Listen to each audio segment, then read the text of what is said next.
மாணிக்கவாசக சுவாமிகள் திருப்பள்ளி எழுச்சி என்ற இந்த திருப்பாடலை பாடியதனுடைய நோக்கம் என்ன?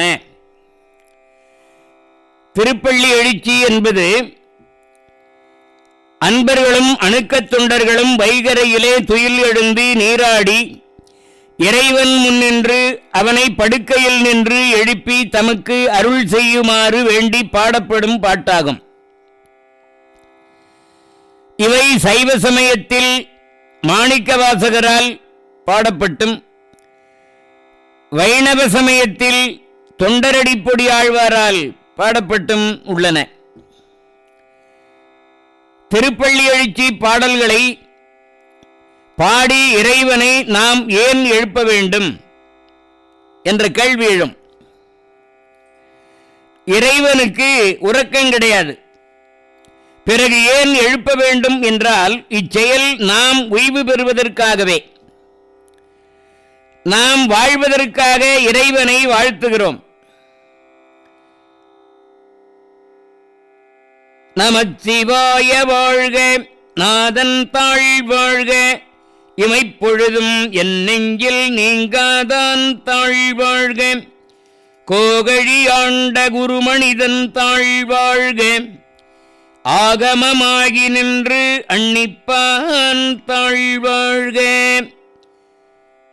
என்று மணிவாசகப் பெருமான் வாழ்க வாழ்க என்று இறைவனை வாழ்த்துவதாக இந்த பாடலை தினமும் நாம் அனுபவிக்கிறோம். இப்ப இறைவனை ஏன் வாழ்த்த வேண்டும்? வாழ்த்த வாயும் நினைக்க மடனெஞ்சும் தாழ்த்த சென்னியும் தந்த தலைவனை சூழ்த்த மாமலர் தூவி துதியாதே வீழ்த்த வாவினையேன் நெடுங்காலமே என்று அப்பர் பெருமான் ஒரு இடத்துல பாடுவார். வாயே வாழ்த்து கண்டாய் மதையானை உரி போர்த்து, பேய்வாழ் காட்டகத்தாடும் பிராந்தனை வாயே வாழ்த்து கண்டாய்.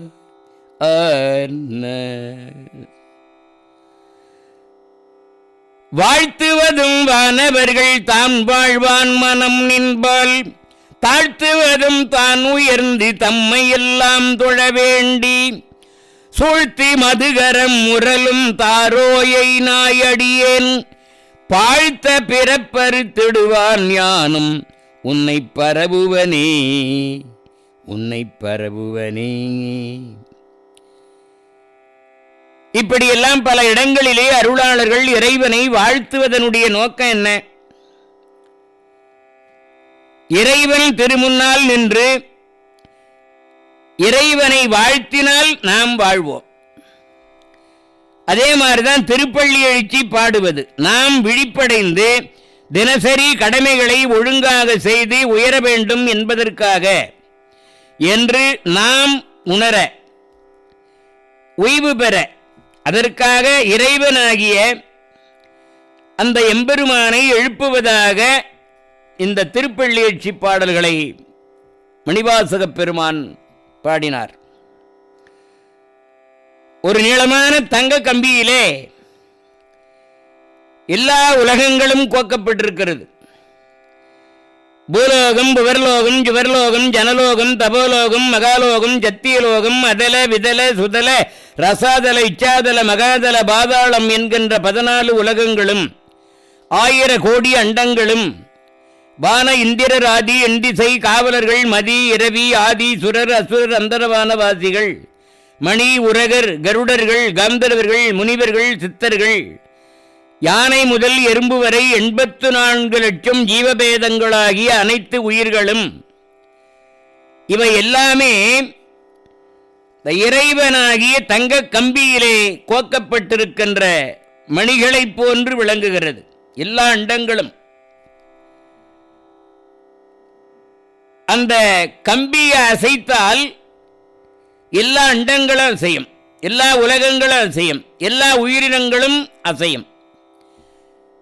இந்த தத்துவத்தை அடிப்படையாக கொண்டுதான் இறைவனை வாழ்த்தினால் நாம் வாழ்கிறோம், இறைவனை எழுப்பினால் நாம் விழிப்படைகிறோம்.